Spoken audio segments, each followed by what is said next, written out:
What is the strangest thing that happened to you that you can't logically explain? Story 1.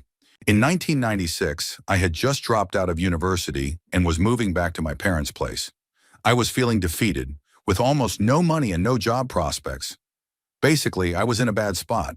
I had an old Jeep Comanche with all my belongings in the back and 200 miles left to drive. I borrowed $20 from a friend for gas and started the trip.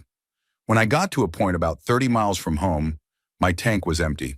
I pulled into a gas station rest stop and sat in my truck for a minute, overwhelmed. I needed $5 for gas to make it the rest of the way and had nothing. There was no way I could call my dad for help. He was already so disappointed in me. After a minute, I started searching my truck for change, anything. I opened the glove box and found some paper loyalty bucks from a gas station I'd never used. It turned out to be the exact gas station I had pulled into. $4.70 worth of bucks. I found another $2 in change, put $6 in the tank, and bought a soda. I made it home. Fast forward 20 years, I had turned my life around and become a lawyer. That same gas station company later hired me as their outside legal counsel. I got to share this story with the company's president. Story 2. As a child visiting my grandma's house, my mom's mom, I would always wave next door to Ken, who sat in the bay window looking out at the sea. They lived right on the coast of the North Sea in Hartlepool, UK. We never really spoke, just exchanged a friendly wave each time I left. One time I was leaving my grandma's house. I was in front of my mom, who had stopped at the door to talk to my grandma. I walked down the steps and toward the gate. I turned back and saw Ken in the window. He smiled, waved at me, stood up, gave me a thumbs up, and walked toward the back of the room. My mom came down the steps and asked, "Who are you waving at?" I said, "Ken." To this day, I remember the look on her face. She turned pale, but didn't say anything at the time. A few weeks later, she finally told me that Ken had passed away just days before that visit. I don't believe in ghosts, but I know what I saw. I can still picture his striped gray sweater, his wave, and him standing up from his chair. No one else lived in that house. He had always lived alone. Brains are strange. Story 3. One time, my mom and I were driving to Las Vegas from Santa Clarita. We had just passed Barstow on the E15. It was noon, extremely hot, and there wasn't a cloud in the sky. My mom was driving a fancy Lexus with a touchscreen console that could play DVDs while driving. We were on a long, empty stretch of highway. Suddenly, a woman appeared, walking across the highway directly in front of our vehicle. My mom swerved behind her and barely missed her. She pulled off to the shoulder, and we looked behind us. We watched the woman cross all the way across the highway, even through westbound traffic. Then she turned around and walked back again. Each time she came close to getting hit by cars. At one point, a semi-truck nearly struck her, missing by a single step. She walked steadily, confidently, barefoot on the blistering asphalt with no urgency, as if nothing could touch her. My mom called 911 and got connected to Highway Patrol. They said they'd received multiple reports and were sending someone. After hanging up, my mom decided to slowly reverse down the shoulder to check on the woman. I know it wasn't the best idea. As we got closer, the woman crossed back over and stood in front of our vehicle. I'll never forget what happened next. She slowly turned her head and started walking toward us. She was pale, completely white. White nightgown, white hair, dry wrinkled skin, and the palest bluish-gray eyes I've ever seen. She looked like a ghostly version of Rose from Titanic. I was in the passenger seat closest to her. When my mom made eye contact, she froze. I saw the woman's eyes connect with mine. They looked lifeless, like she could see straight through me. I went cold. She reached for the door handle and I screamed at my mom to drive. She snapped out of it and we sped off. In the rearview mirror, I saw the woman watching us, then walking across the road again. A mile down the highway, we called Highway Patrol back, and they claimed they hadn't received any reports of a woman on the road. To this day, my mom doesn't remember anything between reversing and driving off. I don't know what really happened that day, only what I saw and felt. Story 4. I'll never forget witnessing this moment. In my general education physics class last year, we were split into groups for a lab assignment. Suddenly, a guy at another table yelled, stretched his arms out, and fell forward off his chair. Right at that exact second, an alarm started beeping, followed by a voice over the speaker saying, "An emergency is happening in your building. Please evacuate at the nearest exit," with flashing lights going off. The guy was having a seizure on the floor, so all of our attention shifted to getting him help. A campus police officer came in and told us the rest of the science buildings had already evacuated for the fire alarm. Most of us left to give space to those helping. Outside, we were all talking about the timing. Did the flashing lights trigger the seizure? No. It started before the lights came on. Could he have been wearing some kind of emergency alert sensor? No, it was his first seizure ever. It might not sound shocking when you read it, but watching it unfold in real time felt eerie. The timing was so precise that it left all of us shaken. Story 5. I'm a firefighter, and we got a call for an overdose around 3 a.m. in a rough part of our district, right in the middle of winter. Unfortunately, the patient was long gone. Her dealer, or whoever he was, found her like that when he came by to drop something off. As we were packing up our gear, mind you, this was an absolutely trashed mobile home, I heard something from down the hall that said, "Lights?" I asked my partner if he said anything, since it was just him and me cleaning up, and he said no. I walked to the far end of the trailer where I heard the sound and shined my flashlight. I caught a reflection in the window. They had a small tool shed out back, and I noticed a flickering light coming from it. That caught my attention, so my partner and I went outside to check it out. We heard crying and saw that the door was padlocked. We cut the lock and found a little 6-year-old girl inside. She told us her mom puts her in there when she gets mad at her. She said she got scared when she heard the sirens and didn't know what to do. To this day, I have no idea where the voice came from or what exactly happened. But I'll take the win on this one. Story 6. About 5 years ago, I was out with 2 friends. At the time, this group of friends liked to party hard. So did I.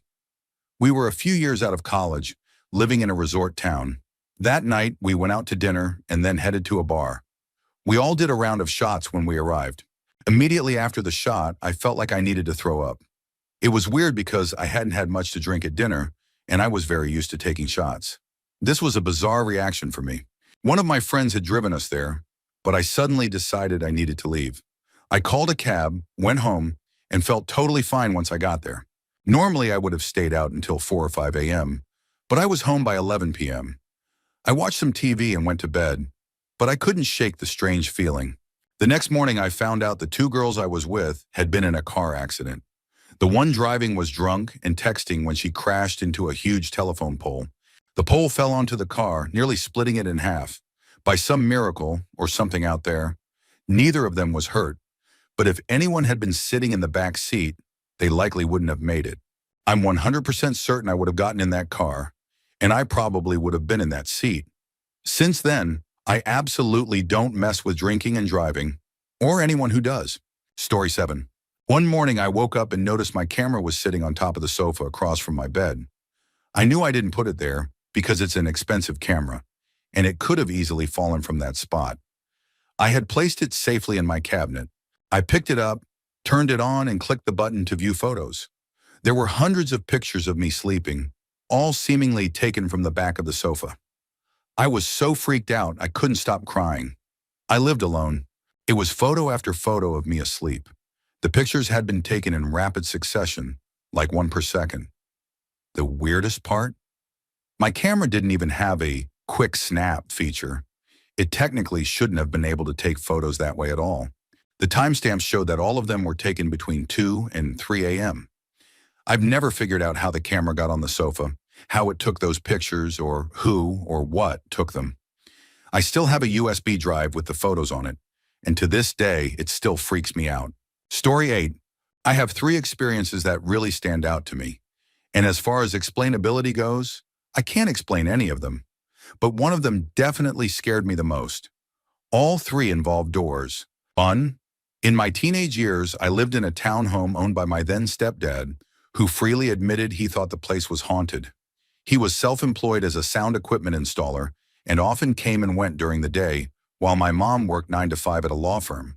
It was summer break, but I wasn't driving yet. I spent a lot of time outside, and this was before everyone had a cell phone, so I'd often take our cordless home phone outside with me. One day I realized I'd forgotten the phone and went back to get it, but the door was locked. Not just the handle, I could maybe have written that off as something I accidentally did, but the deadbolt was locked. The handle turned freely, but the deadbolt was fully engaged. That deadbolt could only be locked with a key from the outside, which I didn't have. I stood there completely confused. Nobody else was home. The only other entrance was a set of sliding doors in the basement, which were always locked. What had just happened? I kept trying the door like an idiot for a while before giving up and borrowing the neighbor's phone to call my stepdad. He was in town and, after asking me if I was sure 100 times, came by to unlock the door. I'll never forget him saying, "Yep, the deadbolt was completely thrown. I can't explain that." I spent the rest of the afternoon inside trying to recreate it. I slammed the door shut over and over, hoping the deadbolt might have shifted somehow. It never did, and honestly, I didn't expect it to. 2. Same townhouse. By this time I was driving and would often stay late after school since I was in theater and had practice. One afternoon, I had about 30 minutes between class and rehearsal, so I drove home to grab a snack. When I got there, my mom was at work and my stepdad's van was gone, so I assumed he wasn't home either. The door was locked. Now, when you walk into this house, the kitchen is to the left, my bedroom is to the right, and straight ahead is a staircase to the basement. I unlocked the door, walked in, and turned into the kitchen with my back to the stairs. As I was making a sandwich, I heard movement downstairs. I turned around, and the stairwell door was open, the light was on, and someone was clearly down there. I thought to myself, wasn't that door closed when I came in? But I also rationalized that maybe someone had borrowed my stepdad's cargo van. He let people use it for hauling stuff sometimes, so I assumed he was home and his van had just been loaned out. I went to the top of the stairs, stood there eating my sandwich, and I almost called out to him. I nearly said, "Hi, Jay," but something stopped me. I still don't know why I didn't say it. Instead, I turned around and left. I left the door unlocked because he was home, right? When I got back from practice, my mom was angry because Jay said he came home at 5 p.m. to an unlocked house. He kept expensive equipment in the basement, and I was always expected to lock up. I told her I saw him at 4 p.m., but she insisted he hadn't been there. Something was home, I'm sure of it.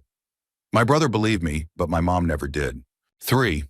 I lived in a rundown trailer in my early 20s, during a rough time when I was broke and raising 2 young kids.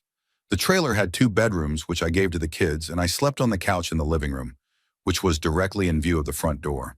I put the kids to bed around 9 p.m. and locked the door. Always. I still remember very clearly locking both the handle and the deadbolt, then double-checking it before taking a shower. Eventually, I fell asleep. I woke up suddenly around 3 a.m. on high alert. As my eyes adjusted and I started to think clearly, I realized I was staring into the street. The front door was wide open, not cracked or slightly ajar like maybe I forgot to close it all the way, but fully open, a perfect 90-degree swing, and we had a glass storm door that was fully latched, blocking any chance of a breeze. Not that it was windy. I got up to close the door, and that's when I completely lost it. The deadbolt was still in the locked position, turned and sticking out into open air. You ever have a moment when you feel like ice is running through your veins? That was it for me. You can't even turn a deadbolt into the locked position unless the door is lined up perfectly with the jamb. I know I locked that door, and yet it was open and the lock was still engaged. I didn't sleep without the lights on for a week. Story 9. I have very vivid and intense dreams. One night when I was around 13 or 14, I was dreaming about a safari hunt for T-Rexes, and we were trying to save a golden idol from pirates in the jungle. Strange dream, I know, but in the middle of it, while I was running, everything suddenly stopped. I saw myself, like another version of me, standing in front of me. She looked directly at me and said, "Amethysta, wake up. Everything is about to shake and you're in danger. Wake up." I woke up instantly and sat up, confused. About 15 seconds later, my boxer puppy woke up and started whimpering and whining. Then my rabbit began hopping around frantically in his cage. Seconds later, an earthquake hit. It wasn't huge, but it was strong enough to knock several framed photos off the walls and my shelf. This particular shelf was mounted right above my head. It was thick, solid wood and held a bunch of my prized items, a quart jar filled with sand and shells, several large books, a heavy statuette, and other things. Basically, it was very heavy. When the shelf fell, it landed right where my head had been just a moment earlier. I'd never felt an earthquake before, and I live in a northern Midwestern state where earthquakes are extremely rare and usually unfelt. I've had other dreams since that seemed to foreshadow events, but that one happened immediately, and it still gives me chills to this day. Storytime. One night on Reddit, I read that thread where the original poster had been hallucinating weird things until someone in the comments suggested they check for a carbon monoxide leak. That commenter probably saved their life. I went to bed thinking, oh yeah, I never did check whether my new house's smoke alarms also detect carbon monoxide. I need to check that in the morning. Around 6 a.m., my wife and I were jolted awake by our fire alarm screeching, with a recorded voice saying that carbon monoxide had been detected. We grabbed the baby and the dog, piled into the car in the driveway, and called the fire department to check it out. After testing, they told us no carbon monoxide was detected, but sometimes fire alarms act up when their batteries are low. This was about 5 years after moving into a new construction house. So yes, I was completely negligent about checking those alarms. It wasn't even the first time I'd read that story on Reddit. There's definitely a logical explanation, an improbable but possible coincidence. Still, that experience led me to spend a ridiculous amount of money on Nest Protect units. At least now I get a nice phone notification when the batteries are low. Story 11. When I was younger, we lived in a 110-year-old Victorian house. Everyone noticed weird things. I was home alone once, organizing the silverware, and I dropped a fork onto the table. It bounced once and then flew at the wall like someone slapped it. I still have no idea how something can fall straight down and then launch horizontally 5 feet. When my parents first bought the house, they turned off all the lights, 5 floors counting the basement and attic. My mom did the top 2 floors. My dad did the bottom. They met in the middle, went to the first floor, left the house, got to the car, and noticed that not only was the 3rd floor light on, but the blinds were up. We had a seesaw in the yard. One night, my mom turned on the porch light and saw it violently going up and down. I was in the basement once and felt a hand brush down my back. I jumped and turned, but no one was there. I tried convincing myself it was just my shirt moving weird. But as I went up the stairs, I heard giggling. Years later, I was sitting on the couch and heard my dad shout, "What the fuck? Watch out!" right before a framed puzzle fell on me. He said he saw it lift itself off the hook before it dropped. We had a Mastiff, a Rottweiler, and a German Shepherd. None of them would go near the attic. Our front entrance had 2 sets of doors, main doors, a small entry room, and then interior doors. We never locked the interior doors because it required serious effort. 2 large bolts into the floor and a third that latched them together.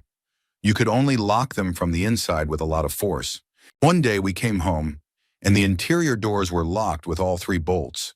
That meant someone had to be inside. My mom panicked, grabbed us, and ran to a payphone to call the police. 3 squad cars came. The officers used my mom's key, swept every inch of the place, including the crawl space. Nothing. Not only was no one inside, but my mom's gold necklace was sitting out on the table, untouched. All the windows were locked. A family friend who was a cop and one of my uncles, also a cop, stayed the night. The next morning everyone was up, and my uncle went to leave, only to find the interior doors were again locked from the inside. We removed those locks that same day. Once I was watching TV with our Mastiff lying next to me. Suddenly he jumped up, backed into me, and started growling at the stairs. The other 2 dogs ran in, ears pinned back, mohawks up. This went on for several minutes. Our German Shepherd slowly crept toward the stairs, then lunged and snapped at the air like he was trying to bite something. About 5 seconds later, I heard what sounded like someone sprinting up the stairs, from the landing to the 2nd floor, then the 3rd. I called my mom from the house phone. While we were talking, I heard what I can only describe as a wail coming from the 3rd floor. Years later, after my parents divorced, I was staying with my dad for the weekend. We cleaned the 3rd floor and put all the toys into a big chest from the closet. Later that night, while brushing our teeth, I suddenly froze. I was hearing something. I shut off the water and asked my dad to listen. We stood there silently. Then the sound started again. Clink, clink, with a rhythm. I couldn't place it at first, then said, "Dad, I think that's the xylophone." We ran upstairs. The toy chest was open, and the xylophone was on the floor. Story 12. One night I was driving home from a friend's place. It was pretty late, around 2 or 3 in the morning. I live in the suburbs and the streets are fairly tight, so I always drive slowly. No speeding in the neighborhood. Happy neighbors are good neighbors. As I neared the turn into my street, I saw what looked like someone standing outside. That was already weird for the time of night. It's mostly young families and retirees around here. As I got closer, I saw it was definitely a kid, which made it even stranger. Doesn't this kid have parents? They were standing directly under a streetlight, wearing a raincoat with the hood pulled low so their face was hidden in shadow. I know my neighborhood. I don't know everyone by name, but I know who has kids and who doesn't. And this particular corner house does not have kids. The kid's gaze locked onto my truck, unwavering. As I passed slowly, turning onto my street, the kid turned their whole body and kept staring straight at me. A full 180. I only live about 6 houses down, so I lost sight of the kid quickly. I parked in my driveway, sat there for a second, then thought, forget it, I need to check this out. I backed out and drove back down the street. Maybe 20 seconds had passed. The kid was gone, totally vanished.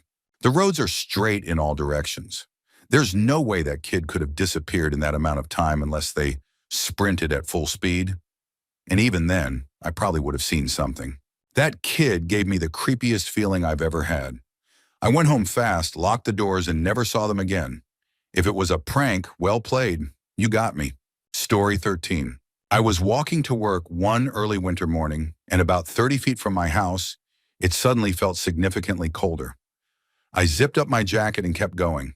About a third of the way there, the traffic light I was about to cross under just went out. No crash, no flicker, just dead. I thought, weird, but I've got work to do. Halfway to work with no sunlight anywhere yet, I saw another streetlight ahead of me flicker and go out. That one gave me an uneasy feeling. I stopped walking. Then it started happening in sequence. One by one, the streetlights in front of me, just the ones on my side of the road, started flickering and shutting off, starting with the closest and moving outward. I said nope, turned around and went home. I called into work and didn't leave the house again that morning. I heard sirens later, but I wasn't about to investigate. It's been about 5 years, and to this day, it still freaks me out when a streetlight suddenly flickers and dies. Story 14.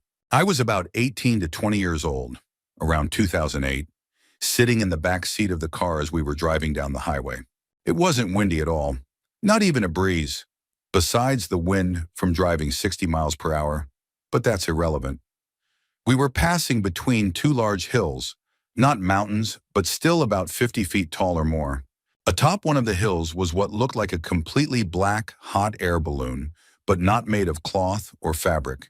It was clearly metallic, with no basket underneath, and had no shine or sunlight reflection. It had this solid, matte black appearance. There was no wind, but this thing was moving, like the way UFOs zip around in movies. It was literally flying at over 100 miles per hour in all different directions, flipping upside down and turning sideways at insane speed. Several cars were pulled over on the side of the highway, and people were standing outside staring up at it. We didn't stop, but my mom and dad both commented that they had no idea what it was and had never seen anything like it before. My dad tried to explain it as a fallen weather balloon, but it didn't look anything like the ones you see in Google Images. Someone else I told said maybe it was a broken hot air balloon, but this was very clearly not made of anything flexible. It was rigid, metallic, and not even a perfectly round shape. Story 15. When I was 8, I had one of those life-size rag dolls with yarn hair. One night, I woke up and saw her waving her arms while sitting on my beanbag chair. I know how this sounds. I know it sounds crazy. I know it sounds like a dream. But I wasn't dreaming. She was moving.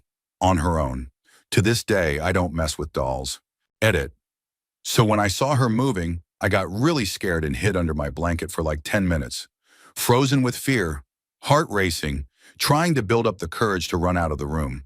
Eventually, I sprinted downstairs to my parents' room, and my dad came upstairs, grabbed the doll, and put her in the living room. I was too scared to sleep in my room, so I went into my brother's room, like I usually did when I had bad dreams or couldn't sleep. We were lying there when we started hearing farting noises and magazine pages flipping. At first, we thought it was our dad. Maybe he couldn't sleep or something. But we called out for him and got no response. That's when we both said, "It's Samantha, the doll." Since I was with my big brother, I felt brave. We started yelling at her from his room, saying we weren't scared, that we were going to destroy her and all this stuff, basically trying to psych ourselves up. I was so traumatized by that doll that my parents brought her to my Nana's house. She had been a Christmas gift from a family friend, and I didn't want to throw her away because I felt guilty. And honestly, I was afraid the doll would get mad and come back. I'd go to my Nana's a few times every year for sleepovers. Every time I came, she would take the doll out of the playroom and lock it in the back room. It was always hard to fall asleep there, but thankfully the dog would sleep with me, which helped. Fast forward to when I was 15 and going through serious mental health struggles, completely unrelated to the doll, and a new medication caused me to experience paranoia and even some hallucinations, including seeing a little girl a few times. My aunt, upset over my condition and hearing about the little girl visions, went to my Nana's, took the doll, and burned it in the backyard to end my fear of it once and for all. So that's the full story of what happened with the doll. Story 16. I had something similar happen to me, only without the time lapse. I left my best friend's house late one night around 2 a.m. I remember getting into my car and pulling away from the curb in front of his house. Then suddenly, I was parked in my spot at my parents' house. A full 20-minute drive had passed in what felt like the blink of an eye. Naturally, I was freaked out. How did I get there? Why couldn't I remember driving? Why couldn't I remember unlocking, opening, driving through, closing, and relocking the gate? I called my best friend and asked how long it had been since I left, all while checking my car for damage. It had only taken me 15 to 20 minutes, and there was no damage. I must have gone into a fugue state or some kind of autopilot mode. That drive and all those actions were things I'd done hundreds of times before. That same friend experienced the opposite time issue.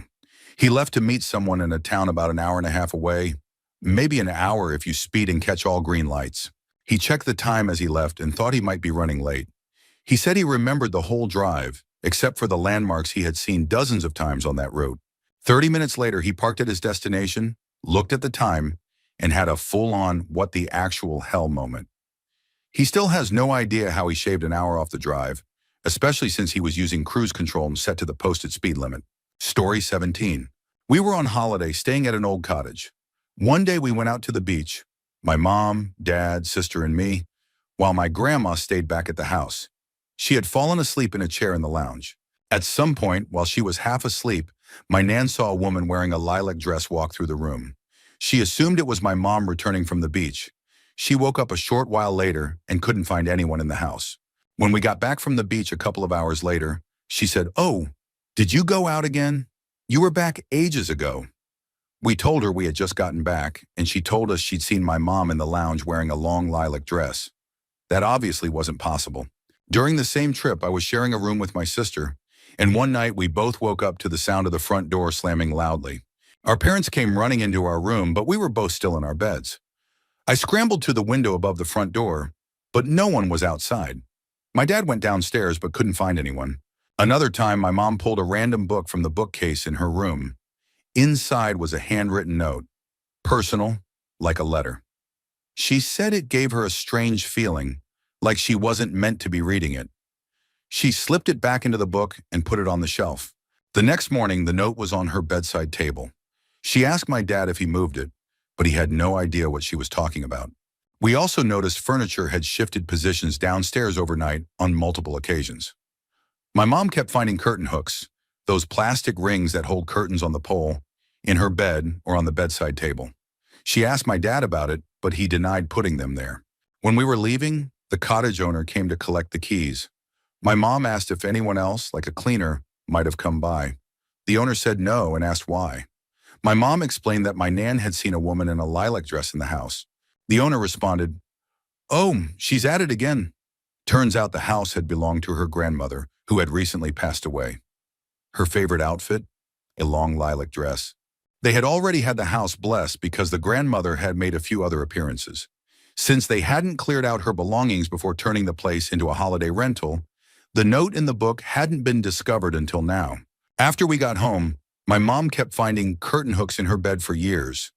I eventually moved out for college, and one time, in my student housing, which didn't even have curtains, only blinds, I found a curtain hook in my bed too. Eventually the hook stopped showing up, but my mom still believes it was the woman in lilac. Everything was witnessed by my whole family, and with the cottage owner's confirmation, it added a lot of weight to what happened. Writing this out kind of creeps me out, because it had faded from memory over the years. Putting it into words makes it feel real again. But this was a genuine experience we all shared. Story 18. One night, I had a dream that I was working out at the gym I regularly go to. In the dream, I was in my usual spot, mid-exercise, when suddenly all the lights in the gym went out. The TV screens turned off. I couldn't see anything, and the gym started to fill with smoke, or something like it. I could barely see, and people were panicking, running toward the exit. It felt like some kind of terrorist attack or disaster. I started running, trying to get out, but it got harder and harder to breathe. Just as I was hyperventilating and about to pass out from the smoke, I jolted awake. It was a super intense dream that stuck with me. A week later, I was at the actual gym, working out, and suddenly, boom, just like in the dream, all the lights and TV screens went out. For a moment, I genuinely thought I was dreaming again. I stood there frozen before realizing it was just a power outage from a thunderstorm. Everything came back on after about 5 minutes. I told one of the employees nearby that I dreamt about this exact situation. She gave me a polite laugh, probably thought I was a little nuts. Still, it was one of the strangest and most surreal moments I've had. Story 19. This still baffles me. When I was a kid, we had just moved into a new house. While the realtor was showing us around, I saw a lady sitting at a white dresser in a pink room. She even waved at me. When I asked my mom who that was, she just brushed me off. She was trying to pay attention to what the realtor was saying. The weird part? There were no pink rooms in the house. My family just played it off, even though I was adamant about what I saw. Fast forward a few years. I was in high school, and we started renovating the house. While stripping wallpaper in the master bedroom, we discovered that it had been painted pink at some point. That memory still kind of freaks me out. Edit. Just to clarify and give more context, this happened on the day we moved in. I wasn't looking through a doorway. I was actually looking at a wall. On the other side of that wall was the master bedroom, but we had already walked past the door to that room. When we discovered the paint, it wasn't the top coat. There were multiple layers: wallpaper, then white paint, then a minty green paint, and finally the pink paint underneath it all. The lady I saw seemed pretty young, maybe in her 30s. As far as I know, no one died at that property. Story 20. Back in the 90s, spaced a few years apart while I was in college, I had two very realistic dreams. The first one was around 1994. I dreamt there was a massive ice storm in Texas that caused a huge pileup of cars. In the dream, we were driving down the interstate, narrowly avoiding one crash after another. When I woke up, I thought it was strange. Texas doesn't even get ice storms. I was only 19 at the time. A couple of weeks later, I saw on the news that there had been an ice storm in Texas. It caused a huge pileup on the highway. I told a friend I had dreamt about it weeks earlier, but of course, he didn't believe me. The second dream happened while I was an exchange student in Mexico. I dreamt about a volcano erupting, massive flooding, chaos, and people being swept away. The next morning, I told my buddy about it while we were sitting at the kitchen table of our host family's house. Then we turned on the TV, and there it was, a news story covering everything I had just described. It's been 25 years since then, and I haven't had another dream like those, but I've never forgotten them. Story 21. I've shared this story before, but when I was 17, I was at my friend's apartment building, which his parents owned. It was an old building in the Pilsen neighborhood of Chicago. According to his dad, it used to be owned by Al Capone, but I'm not sure how true that was. We had access to an apartment on the top floor that we used to hang out in. It also gave us access to the attic, which was locked, but we had a key, so we could go out onto the roof and smoke. One night, we were about to go up, but I had to use the bathroom. I told my friend I'd meet him on the roof. After I was done, I headed upstairs into the attic. There were no lights up there, so we always used our phones to navigate. This was the flip phone era, so all I had was the light from the screen to guide me through the clutter. As I made my way to the door that led to the roof, I saw a shadow pass by me. But it wasn't like a normal shadow cast by the light from my phone. It felt solid, like a person moving past me. I followed it, assuming it was my friend playing around. I kept saying I knew it was him and told him to stop messing with me. The shadow passed me a few more times before heading to the other side of the attic. That's when I heard my friend's voice, from downstairs. He'd gotten a call from his girlfriend and had been in another room the whole time, talking to her. I completely froze. I knew I had been following something. I practically jumped down the stairs, told my friend what happened, and said I was not going back up there. He agreed. We went for a walk instead. Story 22. It's hard to pick the strangest thing that's ever happened to me, but there was the time a can of soda exploded and then didn't. I was working in my garden and had grabbed myself a can of Coke Zero. I cracked it open on my way out the back door, took a few hearty chugs, and set it on the small garden table I keep by my raised beds. Then I got back to pulling weeds in the pumpkin patch. I had my wireless earbuds in and was listening to a podcast when, out of nowhere, I hear and practically feel a loud bang. It was so loud I actually exclaimed, "What the F?" and yanked my earbuds out. I live in a rough neighborhood where there have been shootings and other incidents, so I ducked down and started looking around, trying to figure out what was going on. That's when I saw it. My can of Coke was knocked over on the ground and spraying foamy soda everywhere. No way that was the sound I just heard, right?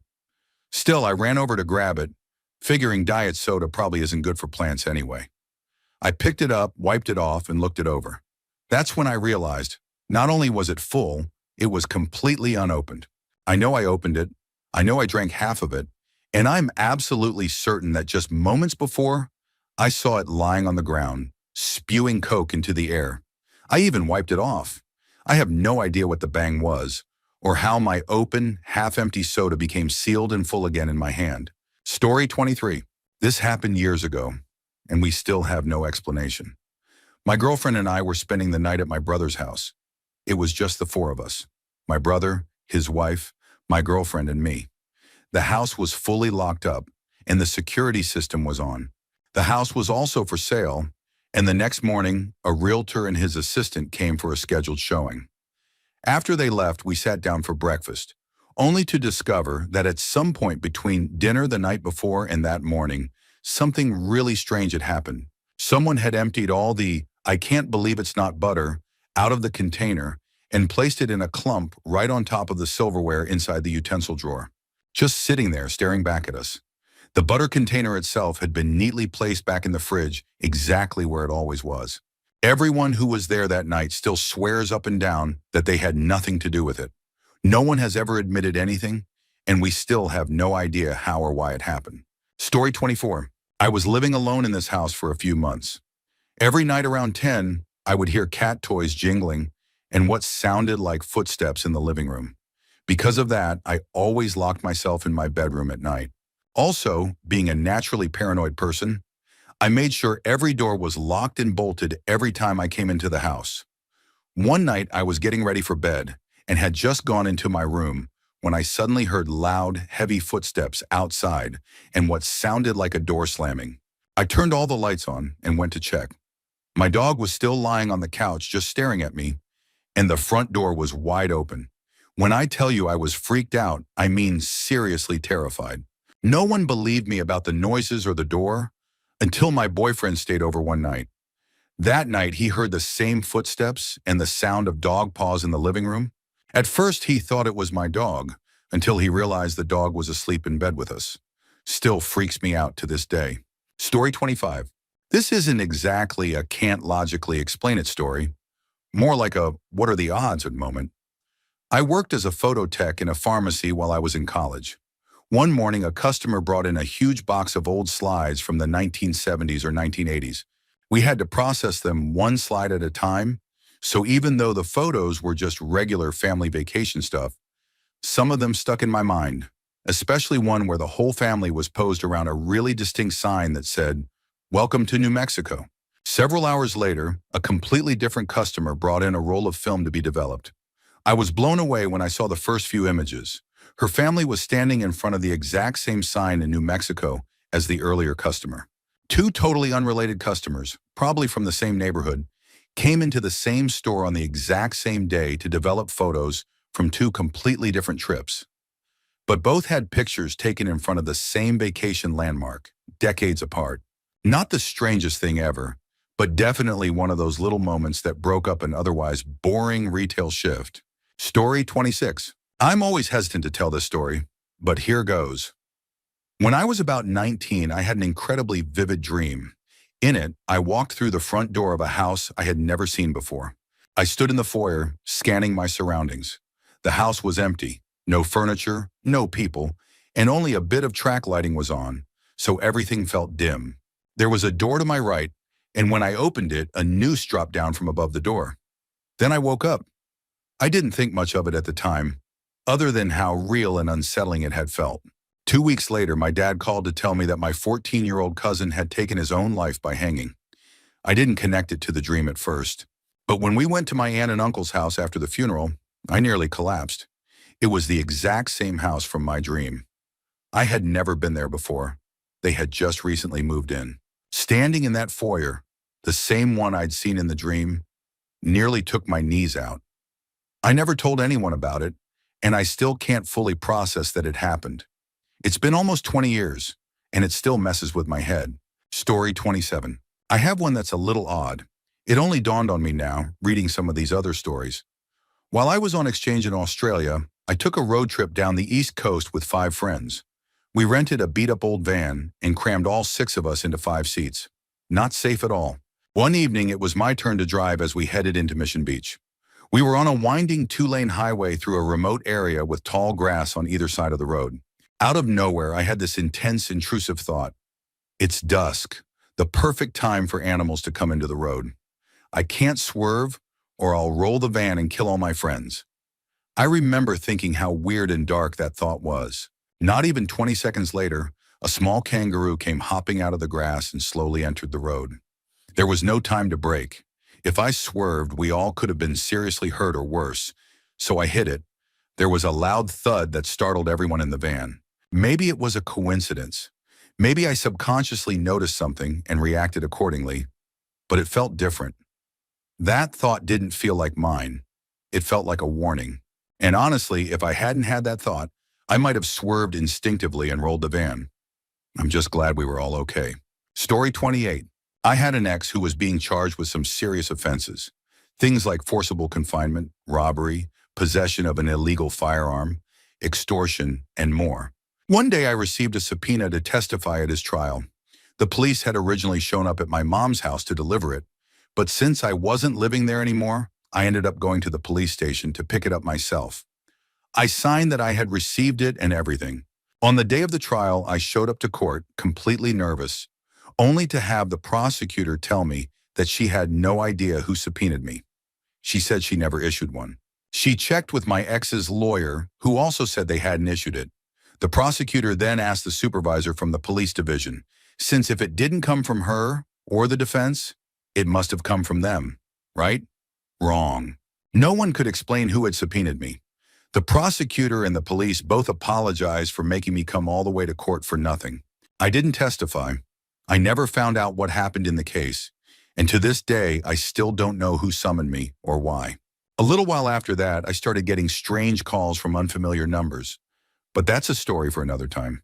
Story 29. This will probably get lost in the sea of comments, but here goes anyway. I took a solo backpacking trip to Japan in 2018. During the first week of the trip, a group of travelers and I decided to go drinking at one of the local karaoke bars. After about 2 hours of nonstop drinking and singing, we all left the place fairly drunk. We were standing on the street when a girl from the group and I decided we needed to find a restroom. We left the others who were hanging out on the sidewalk and entered a building a block or 2 away. We caught an elevator up a few floors and exited. As we walked down these red felt-covered corridors, we approached what looked like an old-school Japanese gentleman's club. The tipsy Danish girl I was with walked straight into the place, and immediately I felt tingles at the back of my neck. Every single Japanese man inside was staring at her as she casually walked up to the bar. Something felt wrong. I grabbed her wrist and quickly pulled her out. We jogged out of there and found a set of fire stairs.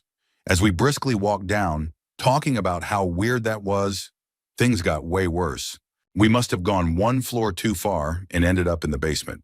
As I rounded the corner, I saw a man dressed in a SWAT uniform crouching with his gun drawn. His back was to us.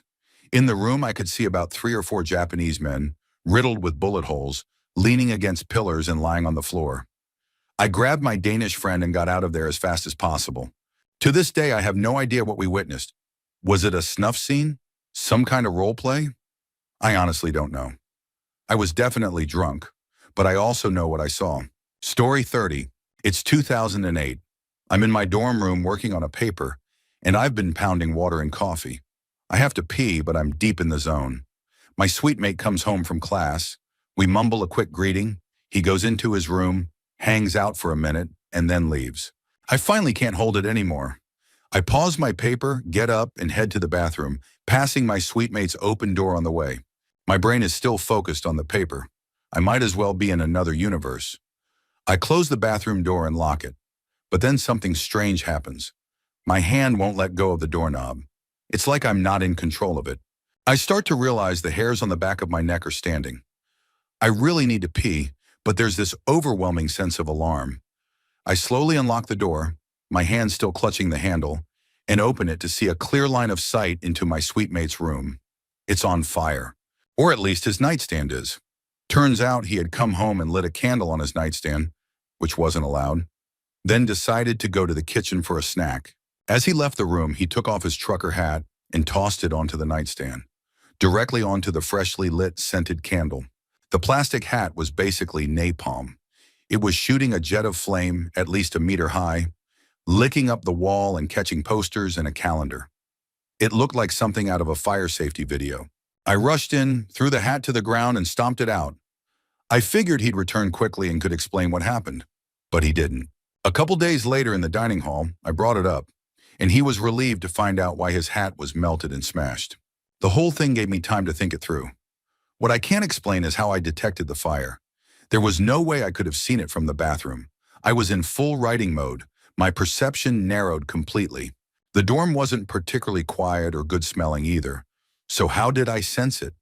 And this was the only time in my life that my hand literally denied me its function.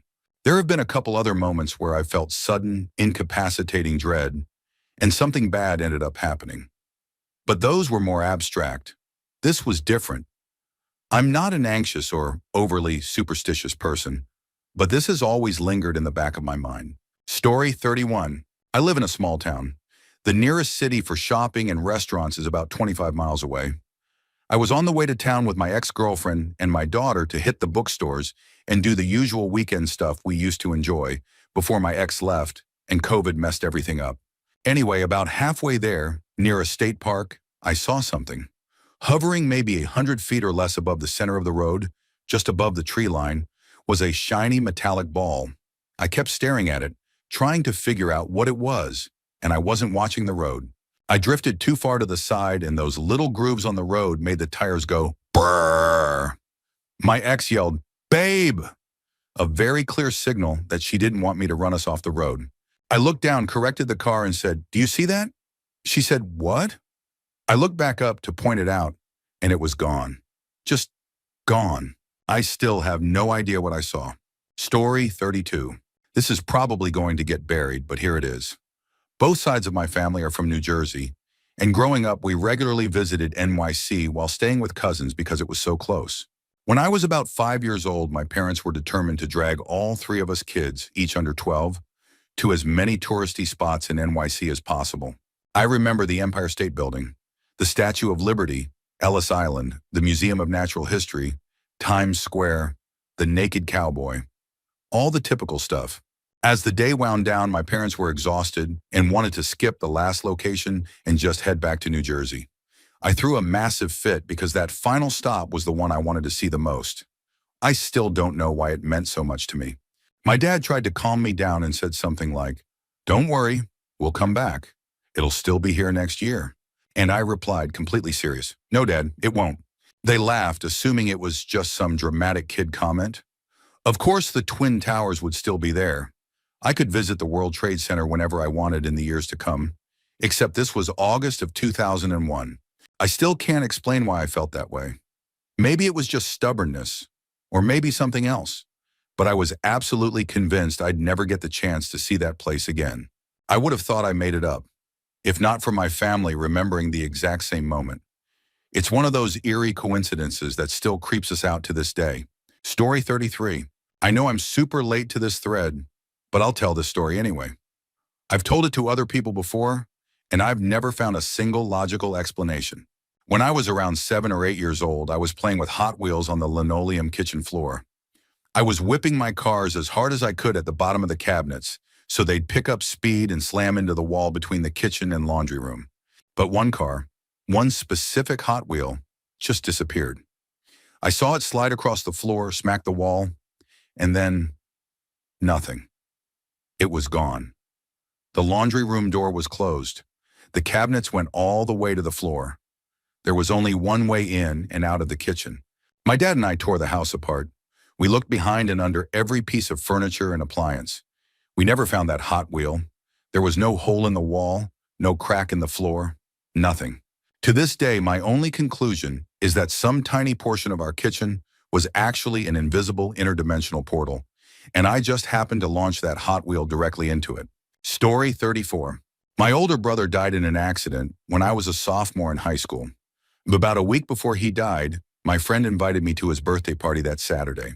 All of my friends were going, and I had no reason not to go, but I immediately told him I couldn't make it because I had a family thing. I didn't even think twice about saying that, even though it wasn't true. Friday rolled around, and it was the homecoming dance at my school.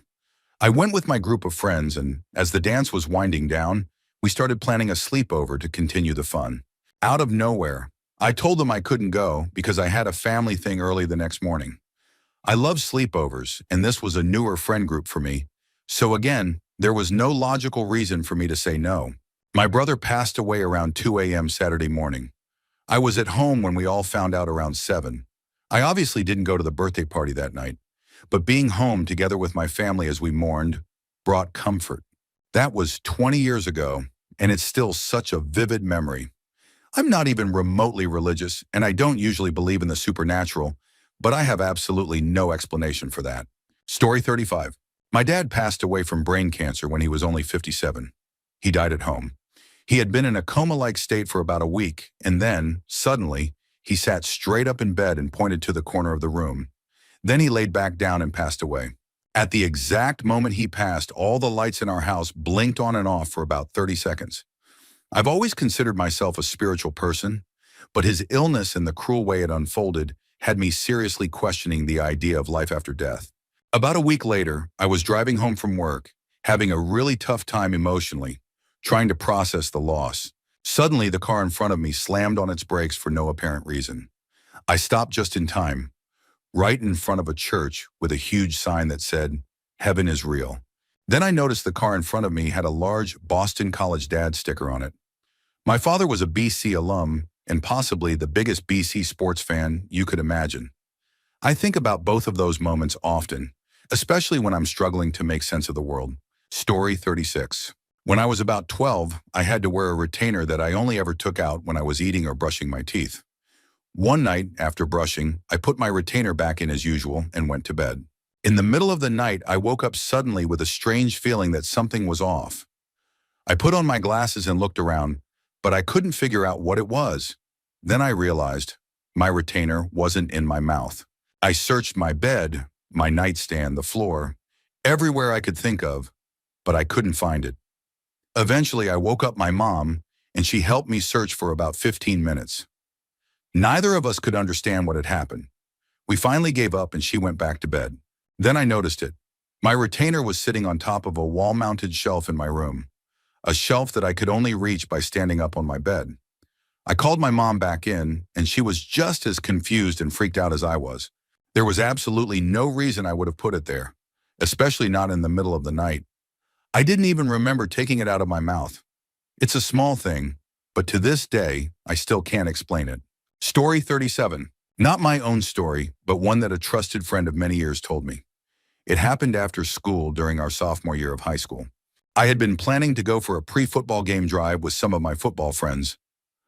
I was the one who recorded the games, but I ended up getting called into work for a couple of hours. 3 of my closest friends and 2 other guys still went on the drive without me. Right after I finished work, I got a text saying they had been in a bad car accident. Their car had been T-boned and rolled 3 times into a ditch.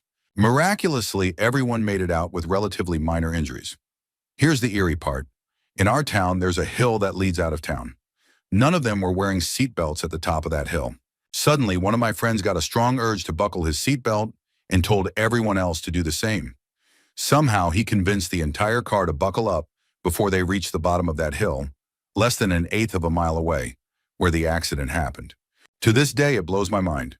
He said they all woke up hanging upside down in their seats. There's no doubt in any of their minds. They would have died if they weren't wearing seatbelts. Story 38. My husband used to play hockey and his games were usually late. He'd get home around midnight. On one of those nights, my son and I were already in bed when I heard my husband's truck pull into the driveway. I heard him drop his keys right outside the door, then come inside and slam the door so hard that the walls shook. That was totally out of character for him. I looked out the window to make sure it really was him, and saw that his truck wasn't even there. I stepped out of the bedroom and saw my son standing in front of his door with a baseball bat. He whispered, "It's not Dad." We stood there frozen in fear, and then the TV suddenly turned on, full blast. I immediately called 911. The dispatcher told me help was on the way. Finally, we saw flashlights through the downstairs window. 2 police officers were walking around the house. They knocked and I let them in. The first thing they asked was, "Why is the TV so loud?" I told them the whole story. They checked every inch of the house, doors, including deadbolts, windows, everything, and said there was no sign anyone had been inside. They started looking at us like maybe we made it up. I called my husband and asked him to come home since the officers had to leave, and my son begged them to stay. As soon as the officers left, the dining room chandelier started flickering, and then all the lights turned off. We just sat there in silence, terrified, until my husband got home. When we told him what had happened, the first thing he said was, "I guess if I turn the TV on, the volume will be all the way up?" "Yes," I told him. "I turned the TV off instead of lowering the volume." He turned the TV back on, and the volume was almost all the way down. To this day, I have no idea what happened that night, but I know something was in our house. Story 39. One of the comments on here reminded me of this, and it gives me chills every time I think about it. I work with digital art, drawing and stuff like that. A couple of months ago, during the height of the Among Us craze, I did a few drawings based on the game. But months before that, I had a dream where I was working on a digital drawing of what looked like a futuristic spaceship control room. The sketch used very specific green and pink tones for the layers. I remember it clearly because I was using a digital art program in the dream that I didn't recognize, something I'd never seen before. At that time, I had never heard of Among Us, didn't know what it was, hadn't seen it mentioned anywhere. Fast forward to real life. I was caught up in the Among Us craze like everyone else, and I started sketching what I now know as the navigation room from the game. I zoomed out to get a full view of the sketch and froze. It was the exact drawing from my dream. Same layout, same colors, same structure. Even more unsettling, the program I was now using to draw it was the exact one from the dream, the one I had never seen before. I just sat there stunned, got goosebumps, even teared up a little. I still don't know how to explain that moment. Story 40. I was playing Xbox and my boyfriend walked into the room. Just the 2 of us were home. I saw him in my peripheral vision as I got to a safe point in the game, paused, told my friends to hang on, and muted my mic. I could see he was wearing a neon yellow sweatshirt, one I had never seen before. I turned to him, just staring at the sweatshirt, trying to recognize it. I opened my mouth to ask him about it when I heard the water turn on in the kitchen, then off. He stepped out of the room quickly, just as I began to say, "Hey, where'd that sweatshirt?" And then he walked back in, maybe 2 seconds later, wearing the clothes he'd had on all day, with wet hands. He came through the door and headed for the closet, saying, "Hey, do we have a clean towel for the kitchen?" I could clearly see he had just washed his hands. I was so confused. I asked him where the yellow sweatshirt went. He looked just as confused and said he didn't even own a yellow sweatshirt. Still have no idea what that was about.